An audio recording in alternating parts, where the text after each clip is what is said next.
অবশেষে কি ভারতের আকাশে নামতে চলেছে নতুন প্রজন্মের দেশীয় যুদ্ধবিমান? ভারতের প্রতিরক্ষা উৎপাদন সচিব সঞ্জীব কুমার এবার দিলেন বড় ঘোষণা। তিনি বলেছেন এই বছরেই ইন্ডিয়ান এয়ারফোর্সের হাতে পৌঁছে যাবে Tejas mark 1A fighter jet, আর তিনি এই ব্যাপারে 100% কনফিডেন্ট। কিন্তু প্রশ্ন হলো, এতদিন দেরি হচ্ছিল কেন?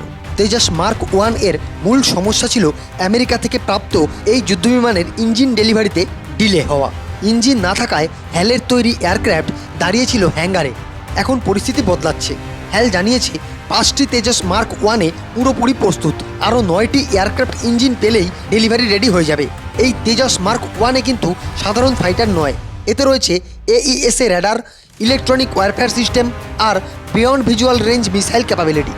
কারণ এখন ইন্ডিয়ান এয়ারফোর্সের পুরনো MiG-21 রিটায়ার হচ্ছে, আর সেই গ্যাপ পূরণ করতেই দরকার তেজাস মার্ক 1A। বিশেষজ্ঞদের মতে এই ফাইটার ভবিষ্যতে পাকিস্তানের JF-17 এবং চীনের J-10C এর বিরুদ্ধে বড় ভূমিকা নিতে পারে।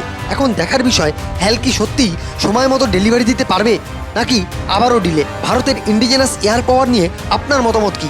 কমেন্টে জানাতে ভুলবেন না।